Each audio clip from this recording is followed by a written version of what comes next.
reunirnos de nuevo a meditar en las cosas del Señor. Vamos a empezar hablándole al Señor, pidiéndole que Él nos siga guiando y nos siga hablando como lo ha venido haciendo durante tantas semanas de estudio. Vamos a ver.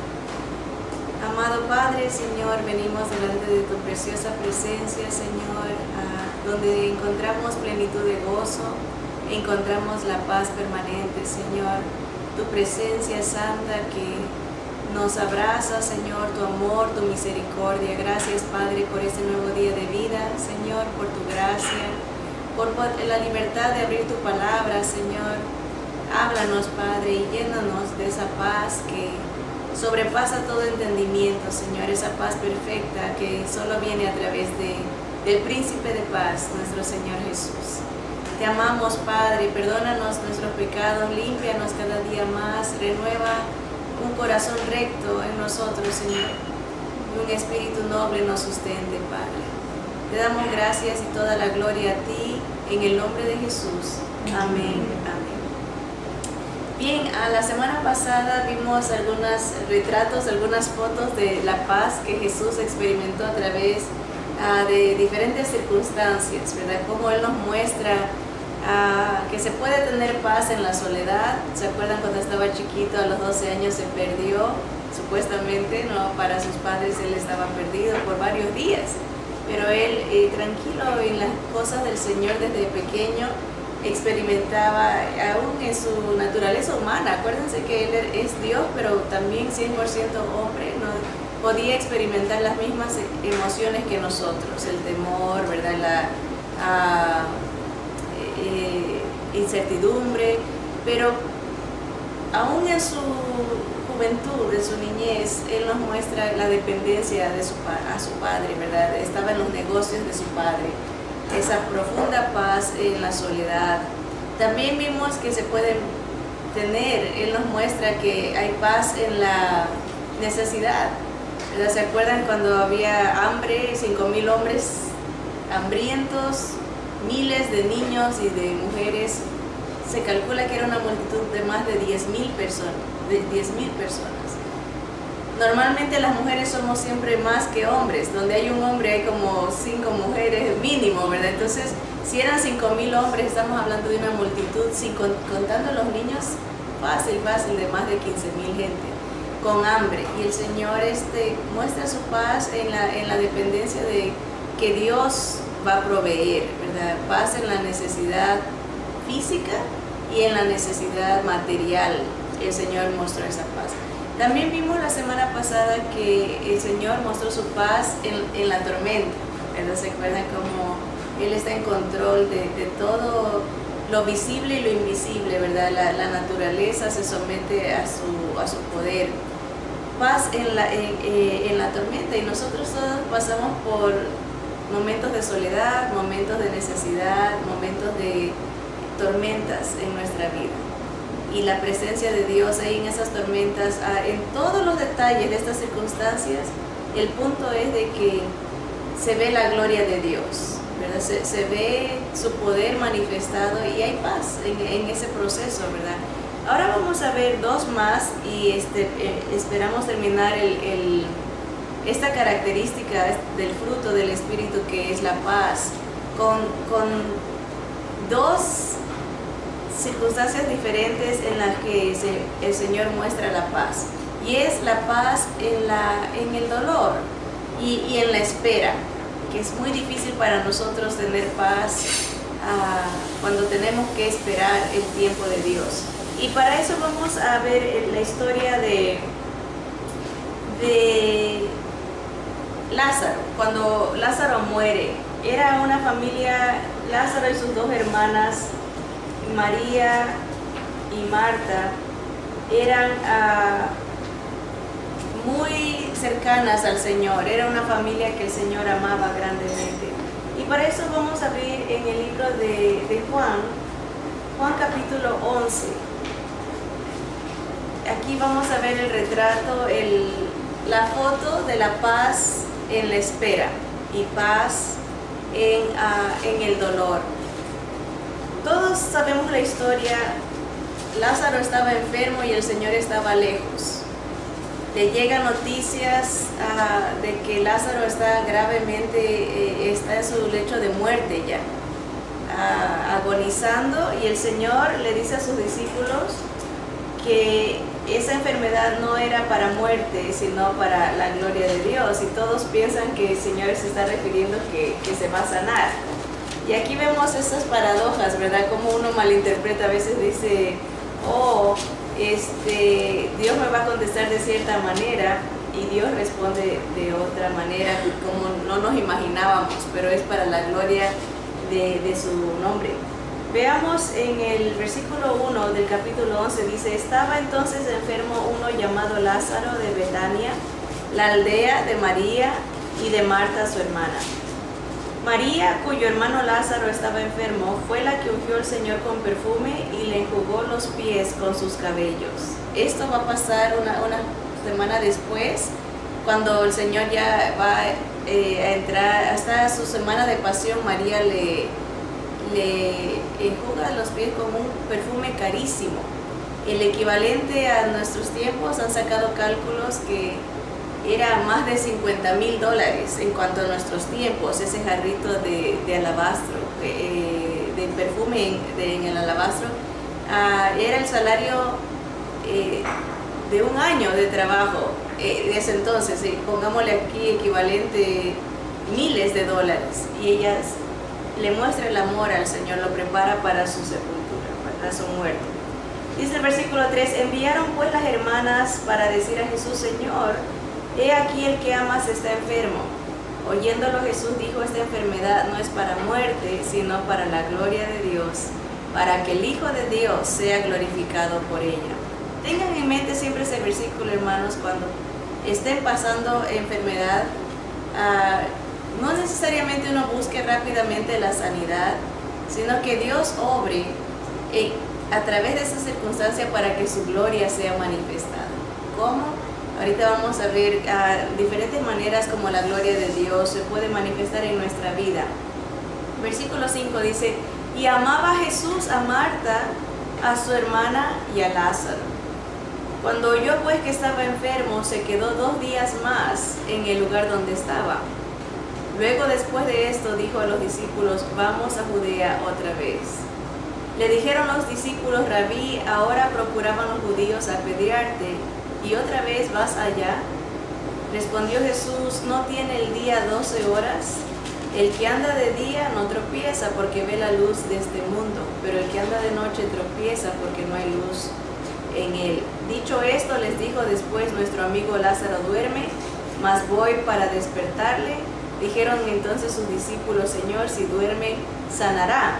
Pero Jesús decía esto de la muerte de Lázaro, y ellos pensaron que hablaba del reposar del sueño. Entonces Jesús le dijo claramente: Lázaro ha muerto. Vamos a parar ahí. Aquí vemos un detalle interesante en cuanto a la espera. ¿Por qué Jesús se demora? ¿Verdad? Estaba cerca, no estaba lejos, él estaba cerca de la aldea de Betania, pero decide tomarse 2 días.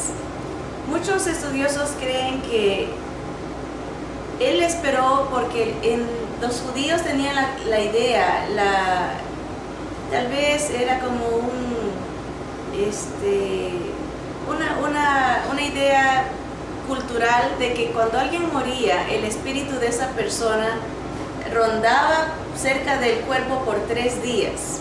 Entonces el Señor se tarda en realidad 4 días en llegar, para que no haya ninguna duda, ninguna cuestionamiento de que el milagro que iba a hacer era verdaderamente un milagro, no era una casualidad. A veces, como uno dice, fue una coincidencia, ¿verdad? No fue coincidencia. Aún se sobrepasó de los 3 días que ellos tenían la idea de que el espíritu andaba cerca del cuerpo y que podía regresar, que hizo dejar completamente cerrada cualquier posibilidad de cuestionamiento y de duda.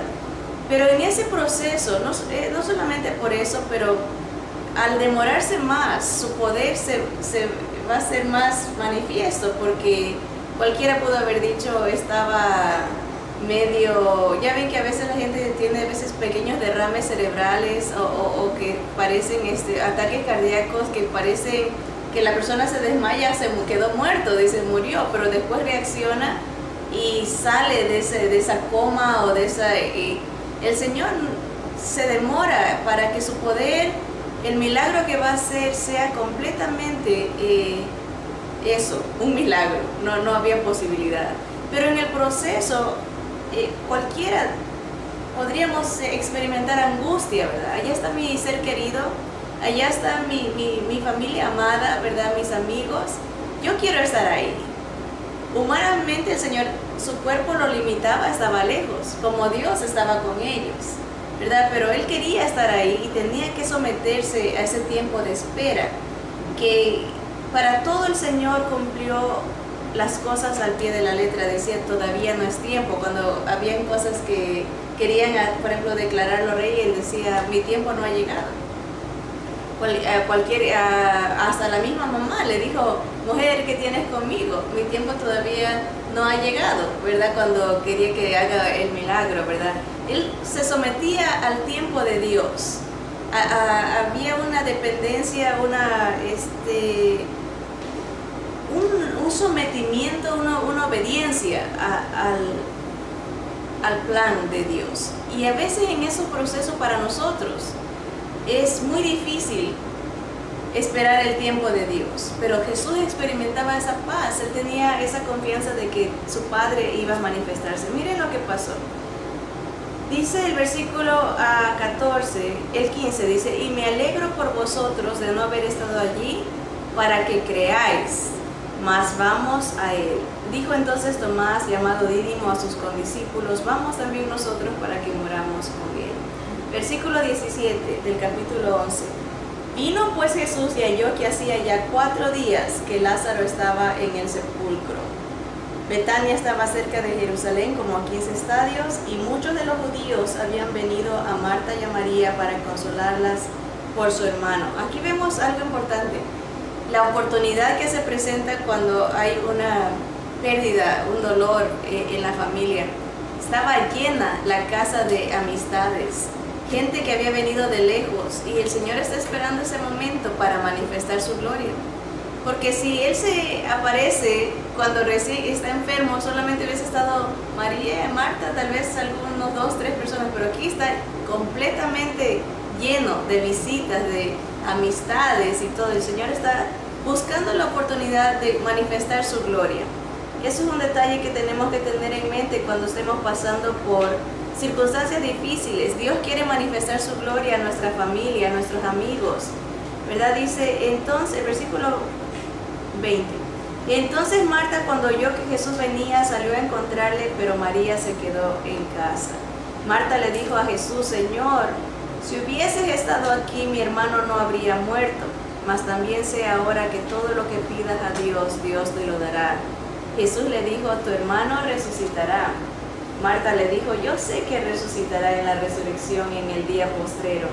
Le dijo Jesús, yo soy la resurrección y la vida. El que cree en mí, aunque esté muerto, vivirá. Y todo aquel que vive y cree en mí, no morirá eternamente. ¿Crees esto? Le dijo, sí, Señor. Yo he creído que tú eres el Cristo, el Rey, el ungido, el Hijo de Dios que has venido al mundo. Ven, esta espera produce también un crecimiento en fe en la vida de las hermanas de Lázaro. Hay siempre 2 cosas importantes que Juan y toda la palabra del Señor quieren enseñarnos. Que creamos que Jesús es el ungido, el Rey, nuestro sacerdote, único intercesor, el profeta que trajo la verdad y nos reveló al Padre, nos anuncia un juicio, el Cristo y el Hijo de Dios. Y ella lo declara, lo anuncia, yo he creído que tú eres el Cristo, eres mi Rey, eres mi Dios, el Hijo de Dios. Y tenía esa fe que se aumentó a través de esta circunstancia, ¿verdad? Y el Señor le dice que mande a llamar a María, que se preparen porque van a ver su gloria llegan al momento enfrente del sepulcro, remueven la piedra y el Señor hace un tremendo mandato que lo vemos en el versículo, leamos desde el versículo 39. Dijo Jesús: quitad la piedra. Marta, la hermana del que había muerto, le dijo: Señor, hiede ya, porque es de 4 días. Jesús le dijo: ¿no te he dicho que si crees verás la gloria de Dios? Entonces quitaron la piedra de donde había sido puesto el muerto, y Jesús, alzando los ojos a lo alto, dijo: Padre, gracias te doy por haberme oído. Yo sabía que siempre me oyes, pero lo dije por causa de la multitud que está alrededor, para que crean que tú me has enviado. Y habiendo dicho esto, clamó a gran voz: Lázaro, ven fuera. Y el que había muerto salió, atadas las manos y los pies con vendas y el rostro envuelto en un sudario. Jesús les dijo: desatadle y dejadle ir. Qué hermosa manifestación del poder de Dios. Hace tiempo se escuchó algo bien interesante, que Jesús tuvo que decir el nombre específico de Lázaro. Lázaro, ven fuera, porque su palabra es tan poderosa que si él nomás hubiese dicho ven fuera, se hubiesen levantado toditos los muertos que estaban, y tuvo que especificar solamente Lázaro, nadie más. Ahorita es especial. Algún día todos nosotros escucharemos la voz del Señor, esa voz poderosa. Dice las Escrituras que los que vivimos, los que hayamos quedado, vamos a escuchar un sonido de trompeta, y al Señor que viene en las nubes y nos va a llamar. Los que hayamos quedado no vamos a preceder a los que hayan muerto. Los muertos en Cristo resucitarán primero, luego nosotros, los que hayamos quedado, no los precederemos, nos vamos a juntar con ellos en las nubes para estar para siempre con el Señor. Esa misma voz que Lázaro escuchó, la escucharemos nosotros, sea que estemos vivos o que estemos muertos. No hay límites para el poder de la palabra de Dios. Esa palabra que hizo los cielos y la tierra es esa voz que vamos a escuchar, y nos va a hacer nuevos, nuevo cuerpo en Cristo Jesús. Pero aquí vemos el final de esa paciencia del Señor. Esperó 4 días. Él esperó miles de años para venir al mundo como humano. Bien pudo haber venido apenas Adán y Eva pecaron. Pudo haber venido en los tiempos de Noé a poner orden. Pudo haber venido en los tiempos de Moisés, ¿verdad? Épocas tremendas en la historia. Pudo haber venido como humano en los tiempos de los profetas o de los jueces a dar libertad a su pueblo Israel.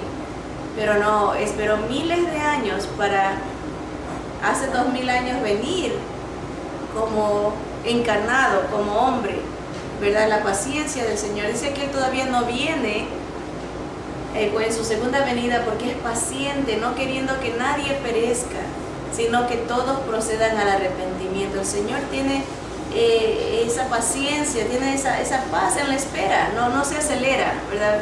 Siempre hay un dicho que dice que Dios nunca llega tarde, ¿verdad? No se adelanta ni llega tarde, siempre llega a tiempo, es el tiempo de Dios.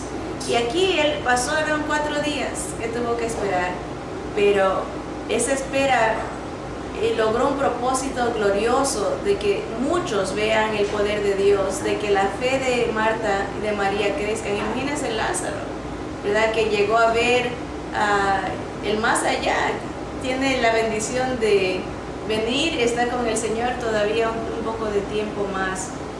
Grandes milagros se dan en la vida de cada persona a través de la espera.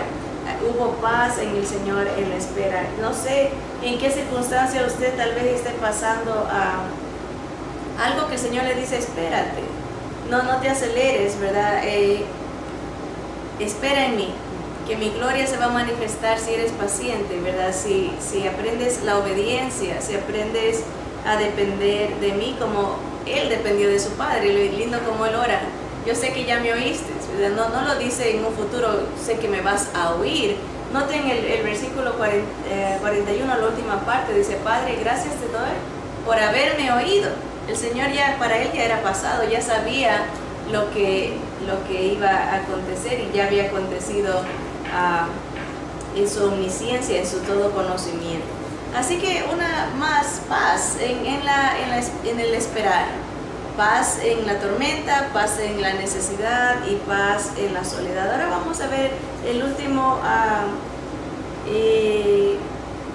última circunstancia en que uno puede también tener paz. Aquí podemos incluir el dolor, obviamente. Había dolor en la muerte de Lázaro, pero el Señor estaba esperando el tiempo de Dios. Vamos a ver otra porción bíblica y tiene que ver con el sufrimiento del Señor. Vamos a ver en el libro de Juan mismo, en el capítulo 18, cómo Él va. Desde el versículo 1 en adelante se nos narra el arresto del Señor Jesús. Había acabado Él lo que nosotros llamamos la última cena con sus discípulos, una comunión bien estrecha con sus seguidores, sus discípulos, ¿verdad? Les lava los pies, les da palabras de vida, instrucciones finales, porque ya se va a... Él sabe que su hora había llegado, lo van a arrestar y va a ser maltratado, va a ser golpeado y asesinado. Y el Señor se prepara después de esa cena, les dice, levantémonos, vamos hacia el Getsemaní, un huerto. Pero antes Él le dice, vámonos camino al valle de Cedrón. Les dice, leamos eso en el versículo 1. Dice, habiendo dicho Jesús estas cosas, o sea, lo de la cena, la última cena, salió con sus discípulos al otro lado del torrente de Cedrón, donde había un huerto, en el cual entró con sus discípulos.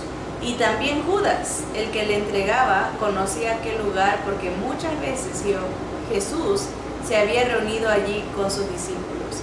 Es importante notar, hermanas y hermanos, lo que significa el valle de Cedrón. Lo dice, lo tenemos la descripción, dice, significa la tristeza del valle, o quizá la naturaleza peculiar de impureza relacionada con él, El valle era un barranco profundo que había sido un gran cementerio desde antes de 1500 años antes de Jesús. Imagínense cuántos muertos habían habido ahí en un periodo muy grande de tiempo. 1500 años desde antes de que el Señor viniera, 1500 años lo había usado como un cementerio, ese valle, ese barranco, y por eso significaba el valle de tristeza, o la gente tenía en la mente era un lugar de impureza, porque el judío no puede tocar un muerto. Esa era la ley, no puedes tocar, no puedes contaminarte. Entonces cuando se oía la palabra Cedrón, se lo relacionaba con un valle de dolor, de tristeza o de impureza. Ahí hay muertos. Y el Señor les dice a sus discípulos, vamos a pasar por ahí para llegar al huerto del Getsemaní. Acuérdense que el Salmo 22 es un salmo profético, ¿verdad?, que anuncia los sufrimientos del Señor Jesús, y viene justo antes del Salmo 23, que es el Salmo del buen pastor, como lo conocemos, ¿verdad? Y el Señor dice, Jehová es mi pastor, nada me faltará. En lugares de delicados pastos me pastoreará, confortará mi alma, me guiará por sendas de justicia, por amor de su nombre. Y dice después, aunque ande en valle de sombra de muerte, no temeré mal alguno, porque tú estarás conmigo. ¿Verdad? Acuérdense, esto está relacionado al Señor Jesús recitando o recordándose estos salmos proféticos. El Señor tenía que pasar por el valle de sombra de muerte, el Cedrón, ese cementerio lleno de huesos. Obviamente no eran cementerios como los nuestros que vemos lápidas, ¿verdad? Pero era conocido que ahí estaban tantos muertos esperando la venida del Señor, ¿verdad? Entonces, el Señor pasa por este lugar para llegar a orar. Sabemos que queríamos hacer énfasis aquí en el versículo 2, dice que Judas hace un énfasis porque Él lo va a entregar le dedican aquí para la historia de Judas. Es interesante notar que Judas era uno de los 12. Nunca el Señor hizo ninguna distinción notable que digan, mira, Judas es el traidor. Todos se sorprendieron cuando Jesús dijo, uno de ustedes me va a entregar. Dije, ¿quién? Porque no era obvio que Jesús lo hiciera de menos, que Jesús lo discriminara, ¿verdad? Era el amor de Dios y su misericordia era tan grande. Hasta el día última cena lo sienta a Judas a su lado izquierdo, al derecho lo tiene a Juan. Acuérdense que las mesas eran en realidad en el suelo, las mesas eran bien bajitas, todos se sentaban en el suelo, se podían reclinar al lado del que estaba, porque eran con cojines, ¿verdad? Entonces el Señor está aquí, Judas lo tiene acá, que se supone que dice que el que estaba al lado izquierdo siempre era el mayor.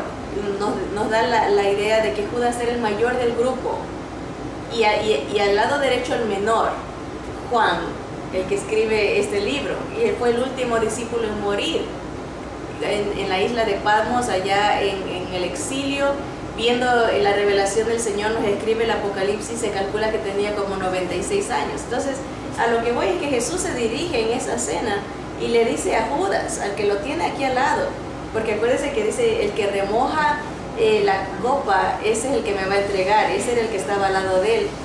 Le dice, amigo,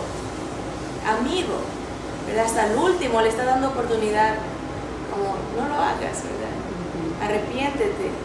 Y esto nos alerta, ¿verdad? A veces estamos en un círculo estrecho dentro de las cosas del Señor. Escuchamos su voz. Judas escuchó la voz de Jesús, sus enseñanzas, vio los milagros de Jesús, caminó con Jesús, pero no abrió su corazón a Jesús. Y eso es una alerta para nosotros, ¿verdad? A veces hay gente que puede estar dentro de la iglesia, escuchando la voz de Jesús, viendo los milagros de Jesús, caminando religiosamente, siguiendo las costumbres que se podrían determinar como cristianas, pero su corazón no está abierto a Jesús. Y esta es en realidad una alerta para nosotros, para que examinemos nuestro corazón. Le hemos abierto nuestro corazón a Jesús. Es Él, como declaró Marta, tú eres mi Cristo, mi Rey, mi Señor, mi Dueño. Tú eres el Hijo de Dios, tú eres mi Salvador, ¿verdad? Es un tiempo de examinación, de decir, Señor, yo no quiero estar nomás envuelto como un seguidor y no serlo, ¿verdad? Decir que soy tu discípulo y en realidad no serlo, ¿verdad? Una advertencia bien grande. Judas se levanta y va a buscar la compañía que va a venir a arrestar al Señor. A veces por cuestiones de películas, nuestra mente pierde el enfoque de lo que verdaderamente está pasando aquí. Para eso hay que estudiar las Escrituras directamente. Y miren, dice el versículo 3, Judas, pues, tomando una compañía de soldados y alguaciles de los principales sacerdotes y de los fariseos, fue allí con linternas y antorchas y con armas. Noten que el versículo anterior dice que Judas sabía dónde el Señor iba a estar, porque muchas veces había estado él allí con Jesús. Qué triste, ¿no? ¿Cuánta gente está muchas veces con Jesús en la iglesia, viendo su gloria, pero determina tomar el paso que toma Judas en el versículo 3, traicionar a Jesús, irse lejos, dejar que Satanás llene el corazón, porque esa es la realidad, hermanos. Cuando alguien no abre su corazón a Jesús, se lo abre al enemigo, ¿verdad? No hay término medio de decir, yo aquí me quedo, yo quiero a Dios pero me gusta el mundo y algún día me voy a entregar completamente a Dios. No se puede hacer eso porque no sabemos si ese algún día va a llegar. Por eso la palabra de Dios dice, el día de salvación es hoy. Hoy, porque mañana puede ser muy tarde, ¿verdad? Hoy debemos de decirle al Señor, soy tuyo, soy tuya, ¿verdad? Creo en ti, creo que eres la resurrección y la vida, creo que solo tú puedes darme salvación, ¿verdad? Porque si no lo hacemos, seguiremos los pasos de Judas, ¿verdad? Que entrega al Señor, ¿verdad? Obviamente yo sé que me dirijo a muchos ya hermanos cristianos, gente que ha aceptado al Señor en su corazón, pero por si acaso hay alguien, pensemos que debemos de examinar ese corazón. Esa palabra del versículo 3, la compañía, es una palabra griega que se pronuncia en nuestro español espeirán. Espeirán es un grupo de 600 personas. Una legión tenía 10 espeirán, 10 compañías, o sea, 6,000 soldados era una legión aproximadamente. Entonces está hablando de que cuando Judas va a arrestar, a guiar a esta compañía a arrestar al Señor, están yendo 600 soldados.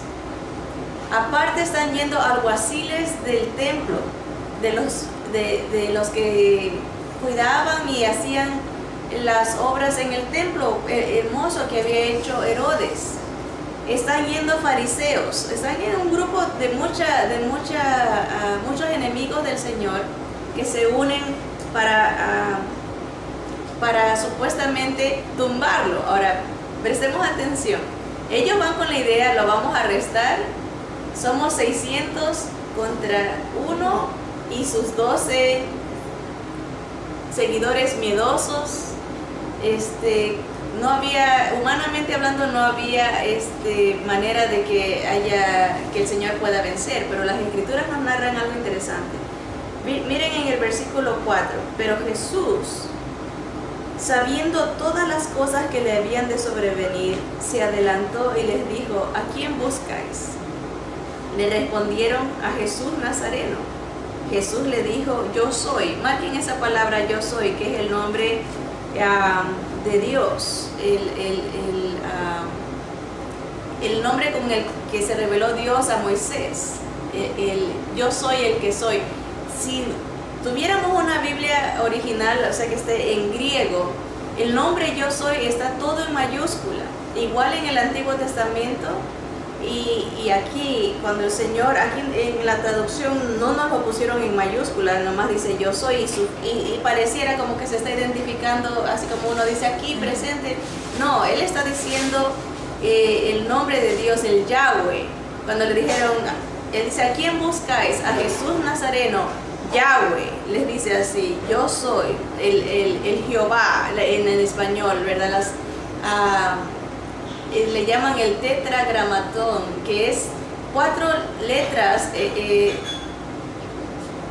consonantes. Para nosotros es difícil, nadie sabe. El único que ha escuchado la pronunciación de ese nombre fue Moisés, cuando declara Dios su nombre, porque no tiene consonantes. Se le ha buscado manera, por eso se puso Jehová o el Yahweh, para más o menos poderlo pronunciar.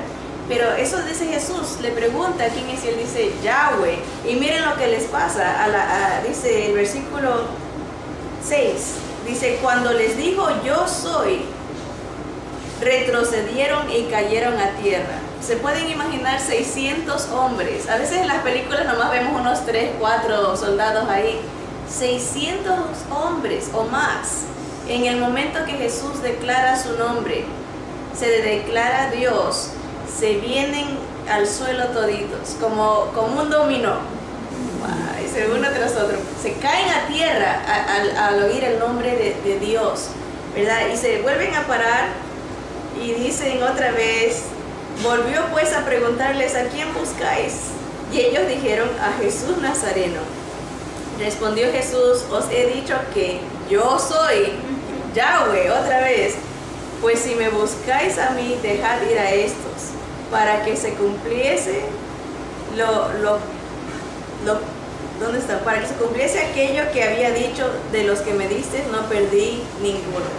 La cosa es que en el versículo 5, eso le respondieron a Jesús Nazareno. Jesús le dijo: yo soy, y estaba también con ellos Judas, el que le entregaba. Y ahí retrocedieron a tierra, ¿verdad? El impacto, ¿verdad?, del poder de Dios. Ahora, aquí hay paz. Vemos a un Jesús lleno de paz. Él es el príncipe de paz. en esta circunstancia de terror, ¿verdad? Ante la muerte, paz ante el dolor de la traición, ¿verdad? Paz ante, él dice, la palabra nos anticipa, él ya sabía todo lo que le iba a acontecer. Y cuando uno sabe, humanamente es peor, ¿verdad? Por ejemplo, las que hemos dado a luz, ¿verdad? Ya se sabe lo que le espera a uno, ¿verdad? Ya hay una anticipación, ¿verdad? Alguna vez le han sacado una muela, ¿verdad? Y uno cuando sabe que va a ir al dentista, uno sufre porque dice, ya sabe lo que le espera, hay más angustia, humanamente hablando, cuando uno sabe lo que le espera. El Señor sabe lo que le va a pasar con todo detalle, ¿verdad? Él sabe, y aún así vemos su paz. Yo soy, ¿verdad? Yo soy Dios, ¿verdad? No hay nada que lo perturbe. Ahora, ¿cómo podemos nosotros gozar de esta paz que Jesús ofrece, ¿verdad? Obviamente tenemos que tener primero al Señor en nuestro corazón. Y vamos a ver algunos versículos para confirmar esto. Vámonos al libro de Romanos. Ya vimos diferentes circunstancias en que el Señor manifiesta su paz. Paz en la soledad, paz en la necesidad física, en la necesidad material, paz en la tormenta, paz en la espera, paz en el dolor, paz en la muerte, ¿verdad? Algún día, hermanas y hermanos, si el Señor no viene pronto, todos vamos a tener que pasar por este valle de sombra de muerte. Acuérdense que es de sombra nomás, porque el que está en Cristo no morirá eternamente. Eso le prometió Jesús a Marta, le dijo, el que cree en mí, aunque esté muerto, vivirá. Yo soy la resurrección y la vida, el que cree en mí no morirá eternamente. Si tenemos que pasar por este valle de sombra de muerte, el Señor es nuestra paz, ¿verdad? El Señor es nuestro consuelo, nuestra esperanza. ¿Y cómo lo podemos tener? Dice el versículo 1 de Romanos 5, Romanos 5:1. Justificados, somos vistos justos, somos vistos perfectos delante de Dios, pues por la fe tenemos paz para con Dios por medio de nuestro Señor Jesucristo. ¿Qué dicen las Escrituras? Por medio de nuestro Señor Jesucristo. ¿Tiene usted a Jesús en su vida, en su corazón? ¿Tiene esa fe en Él para decir, creo que Él es mi paz entre Dios, entre mi vida y Dios? ¿Cree que Él es su único Salvador? Eso les dice las Escrituras. Solo tenemos paz por medio de Jesús. Y solamente usted puede contestarse esa pregunta. Solamente es Jesús el dador de esa paz entre mi vida y Dios, ¿verdad? El pecado nos separa, ¿verdad? Pone una barrera. Aquí estamos nosotros, justo ni uno, ¿verdad? Todos hemos pecado, cada cual se descarrió por su camino, ¿verdad? No hay nada, siempre hay malos pensamientos, pecados que hacemos de comisión, de omisión, cosas que no hacemos, que debemos, malos pensamientos que nos obstaculizan entrar a la presencia de Dios. Y dice la palabra, somos declarados justos, se borra todo esto por medio de nuestro Señor Jesucristo, por la fe en Él, por decir, yo creo que solo Jesús me salva, no hay nadie más, solo Él. Así se obtiene la paz de Dios. Cuando entendemos que Jesús es el dador, el príncipe de paz, el único que puede reconciliarnos con su Padre. Ahora, vamos ahí mismo en el libro de Romanos, tenemos en el capítulo 15, Romanos 15, en el versículo 13, dice, y el Dios de esperanza, ahora ya hemos sido reconciliados a través de Jesús, cuando uno cree en la fe de Jesús, dice, y el Dios de esperanza os llene de todo gozo y paz en el creer, para que abundéis en esperanza por el poder del Espíritu Santo. ¿Cómo uno obtiene esa paz? A través de la presencia del poder del Espíritu de Cristo. El Espíritu Santo es el Espíritu de Jesús, ese Espíritu que lo levantó de entre los muertos, es el mismo Espíritu que viene a morar en la vida del creyente. Y cuando uno dice yo creo que Jesús es el Cristo, el Señor nos sella, ¿verdad? Nos bautiza con su, nos separa, nos hace santos, nos separa para Él a través de su Espíritu Santo. Miren en el versículo, ahí retrocedamos en Romanos 8. Hemos visto que Jesús nos da la paz con el Padre, nos reconcilia y nos da de su Espíritu para llenarnos de gozo y paz en el creer y llenarnos de esperanza a través del poder del Espíritu Santo. Ahora en el versículo 6 del capítulo 8 dice, porque el ocuparse de la carne es muerte, pero el ocuparse del Espíritu es vida y paz. ¿Ven cómo conecta esa bonita? Habla de la regeneración en Cristo.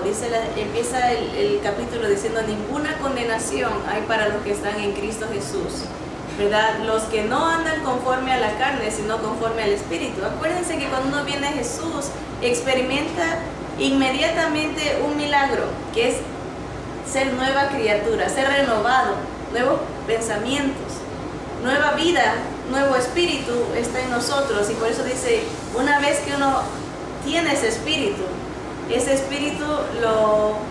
lo ocupa en las cosas del Espíritu, ya no somos de este mundo, ¿verdad? Y el ocuparse del Espíritu, venir a Jesús da vida y da paz, vivir en Jesús.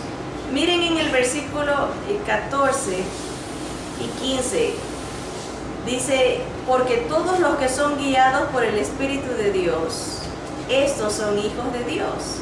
Pues no habéis recibido el espíritu de esclavitud para estar otra vez en temor, sino que habéis recibido el espíritu de adopción, por el cual clamamos, Abba, Padre. Versículo 16, el Espíritu mismo da testimonio a nuestro espíritu de que somos hijos de Dios. La presencia de Dios en nosotros produce esa paz que sobrepasa todo entendimiento.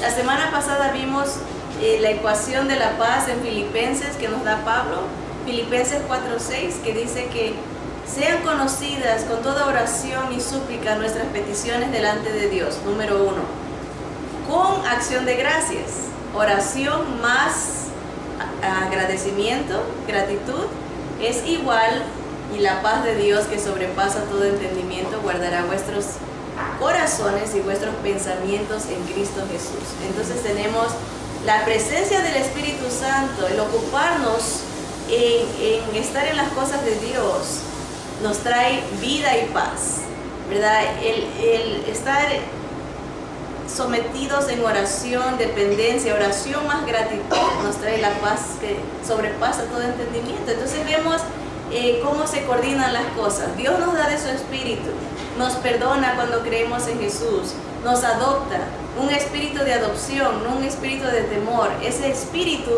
nos imparte una paz perfecta que se manifiesta en cualquier circunstancia de la vida, una paz que sobrepasa nuestro entendimiento. ¿Cómo puede tener uno paz en la muerte?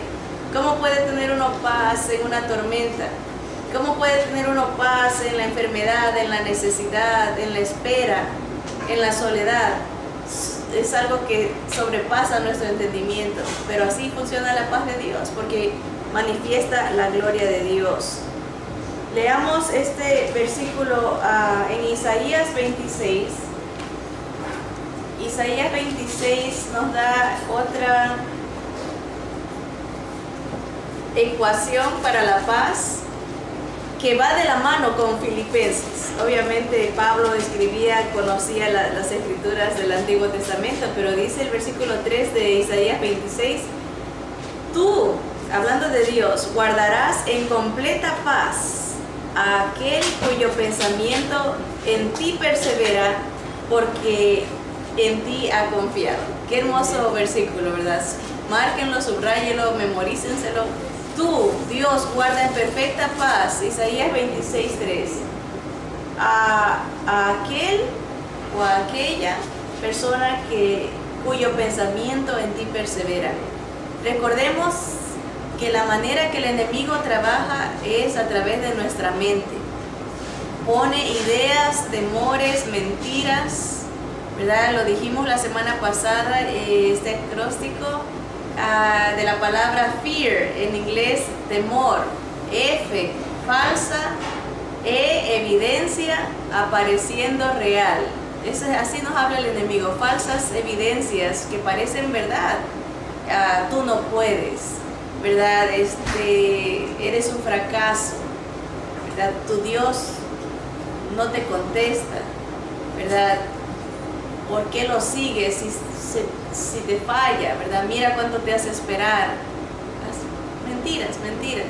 Pero dice la palabra, el Señor guarda en perfecta paz a aquel cuyo pensamiento en Él persevera. Va de la mano con lo que dice Pablo. Las oraciones, los ruegos delante de Dios, más la gratitud, nos traen paz a nuestro corazón y nuestra mente, ¿verdad? De estar en constante dependencia de Dios. Así es como uno ejercita la paz. Hay gente que cree que todo es automático, ¿verdad? Acepto a Cristo y tengo automáticamente amor, gozo, paz, paciencia, benignidad, bondad, fe. Tenemos al Espíritu que nos da eso, pero el fruto tiene que manifestarse a través de nuestro caminar con Dios, de nuestra dependencia con Dios, de nuestra búsqueda de Dios. Dice, el que sus pensamientos en Él perseveran. La constante, aquí viene esta duda. No, yo persevero en lo que Dios me ha prometido. Aquí viene a veces hay cosas que nos demoralizan, ¿verdad? Cosas que pasan en la vida. Me falló esto, no funciona algo como uno quiere. Persevere en pensar en Dios, en la fidelidad de Dios, en su poder. Dios quiere manifestar su poder. Así que guardemos como dicen las Escrituras, guardemos su palabra en nuestro corazón para no pecar contra Él. Cuando vengan situaciones, sea cual sea que pase, sea que se sienta sola, o sea que esté pasando necesidad física o material, alguna tormenta en su vida familiar, dolor, ¿verdad? O que el Señor le pida que tenga que esperar para alguna respuesta, o aún en frente de la muerte, en el valle de la sombra de muerte, podemos experimentar la paz de Dios en nosotros a través del poder del Espíritu Santo y de su fruto. El fruto del Espíritu, dice Gálatas 5:22, que es paz, ¿verdad? Amor, gozo, paz, donde estamos hasta ahorita llegando. Así que mis hermanos, nuestro Dios está con nosotros, ¿verdad? No hay razón. El mismo Jesús que leemos en las Escrituras, dice la palabra, es el mismo hoy, el mismo que fue ayer y el mismo que será para siempre, no cambia, ¿verdad? Su método, su manera de trabajar sigue siendo igual, ¿verdad? Él nos hace esperar, ¿verdad? A veces, pero con un propósito glorioso de ver su gloria. Así que no se desanimen cuando estén pasando por momentos duros. Piensen que ustedes pueden ser como Lázaro, ¿verdad? Que el Señor nos va a sacar de la tumba, ¿verdad? Y manifestar la gloria de Dios. Así que vamos a darle gracias al Señor por esa paz perfecta que Él nos da.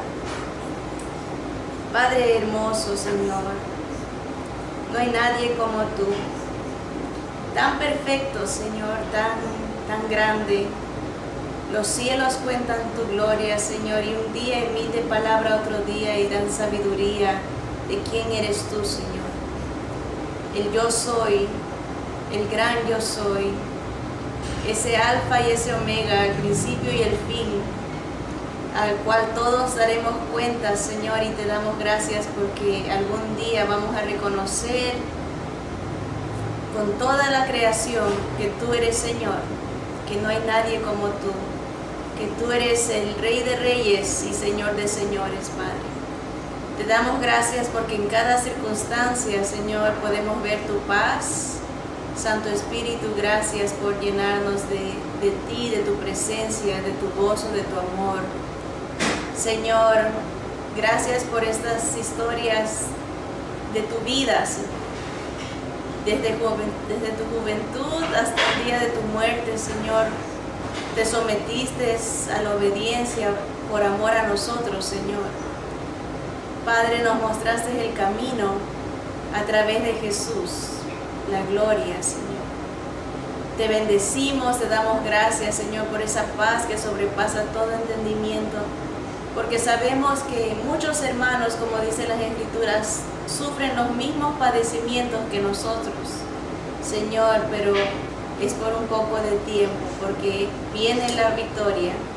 Vienes tú, Señor, a redimirnos. Señor, alzamos nuestros ojos al cielo porque nuestra redención está cerca. Te damos gracias, Padre, Príncipe de paz, Señor Jesús. No hay nadie como tú. A ti sea la gloria por siempre, la alabanza, el poder, la autoridad, el reino por los siglos de los siglos. En tu nombre oramos.